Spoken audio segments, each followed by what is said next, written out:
ನಮಸ್ಕಾರಪ್ಪ ಎಲ್ಲ ನನಗ್ ಫಾಲೋ ಮಾಡಿದ ಮಂದಿಗೆ ಬರ್ರಿ ಮತ್ತೊಂದು ಹೊಸ ತಿಂಡಿ ಬ್ಲಾಗ್ ತಂದಿನಿ. ಈ ಬಿಜಾಪುರ ಅಂತ ಹೆಸರು ಇಡಬಾರ್ದಾಗಿತ್ರಿ, ಬಿಸ್ಲಾಪುರ್ ಅಂತ ಹೆಸರು ಇಡಬೇಕಿತ್ತು. ಏನ್ರಿ ಬಿಸಿಲು 40 ಡಿಗ್ರಿ ಐತ್ರಿ. ಕೆಳಗ್ ಬರ್ತಿದ್ದಂಗೆ ಇಂತ ಬಿಸಿಲಾಗಿ ಇವ್ರು ಹೊಟ್ಟಿ ಉರ್ಸಾತಾರ ನೋಡ್ರಿ. ನೀ ಗಾಡಿ ಓಡಿಸು ನಾ ಗಾಡಿ ಓಡಿಸ್ತೀನಿ ಅಂತೇಳಿ ಇಬ್ರು ಜಗಳ ಆಡತಾರ ಅಂದ್ರ ಮೂರನೇ ದೋನಿಗ್ ಬಾಳ ಅಂದ್ರ ಬಾಳ ಖುಷಿ ರೀ. ನೋಡಾಕ ಮೊದ್ಲೇ ಕಡ್ಡಿಗತ್ಲೇದೇನ್ರಿ, ಊಟ ಮಾಡ್ಲಿಕ್ಕಂದ್ರ ಕಲಸಿ ಹಾಕೇನ್ರಿ. ಅದಕ್ಕ ಊಟ ಮಾಡ್ಬೇಕಂತೇಳಿ ಸೀದಾ ಮೆಸ್ಸಿಗೆ ಬಂದೆ ನೋಡ್ರಿ. ಮೆಸ್ನ್ಯಾಗ ಕೂತಾಗ ಮನಿ ನೆನಪತ್ ನೋಡ್ರಿ. ನಾವ್ ಕೇಳಾರ್ದೆ ಟೈಮ್ ಆಗ್ತಿದ್ದಂಗೆ ಸೀದಾ ಊಟ ಕೈಯಾಗ ಬರ್ತಿತ್ರಿ. ಊಟ ಎಲ್ಲಾ ಮುಗಿಸ್ಕೊಂಡು ಸೀದಾ ಬಸ್ ಸ್ಟ್ಯಾಂಡ್ ಬಂದೆ ನೋಡ್ರಿ. ಇದು ಬಸ್ ಸ್ಟ್ಯಾಂಡ್ ಗತ್ಲೆ ಕಾಣಲಾಗಿತ್ರಿ, ಇದ ಟ್ರಾಫಿಕ್ ಸಿಗ್ನಲ್ ಗತ್ಲೆ ಕಾಣತಿತ್ ನೋಡ್ರಿ. ಅವ್ನು ಆ ಪ್ರಕಾರ ನಮ್ ಕಡೆ ಸೀಟ್ ರಿಸರ್ವೇಶನ್ ಹೆಂಗ್ ಮಾಡ್ತಾರ ನೋಡ್ರಿ, ಇದೇ ನೋಡ್ರಿ ಸೀಟ್ ರಿಸರ್ವೇಶನ್ ಮಾಡೋದು.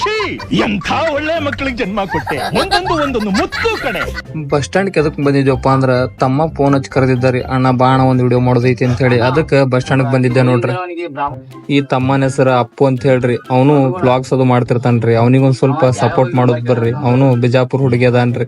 ಅಲ್ಲಿ ಸೀದಾ ನಾನು ನಮ್ ದೋಸ್ತ್ ಕೆಸಿ ಮಾರ್ಕೆಟ್ ರೋಡಿಗೆ ಹೊಂಟೇವ್ ನೋಡ್ರಿ. ಸಣ್ಣಗೆ ಗಾಂಧಿ ಚೌಕಿಗೆ ಬಂದೇವ್ ನೋಡ್ರಿ. ಗಾಂಧಿ ಚೌಕ್ ವ್ಯೂ ಹೆಂಗಿತ್ ನೋಡ್ರಿ ಬರೀ ನೀವು.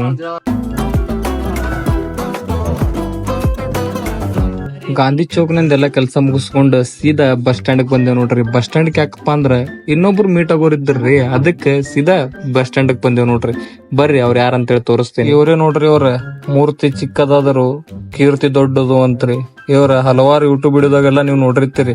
ಅವ್ರಿಗೆ ಮಾತಾಡ್ಸ್ಕೊಂಡು ಅಲ್ಲಿ ಸೀದಾ ರೂಮಿಗೆ ಬಂದೇವ್ ನೋಡ್ರಿ. ಇವತ್ ರೂಮ್ನ್ಯಾಗ ಚಿಕನ್ ಮಾಡಿದ್ದೇವ್ರಿ. ಅದಕ್ಕ ಪದ್ದಸ್ರಿ ಚಿಕನ್ ಹಾಕೊಂಡ್ ಶಿಸ್ತ್ನಾಗೆ ತಿಂದ್ ಇವತ್ತಿಗೆ ಎಷ್ಟು ಸಾಕ್ರಿ. ಮತ್ ನಾಳೆ ಸಿಗುಮಂತ್ರಿ. ಬಾಯ್.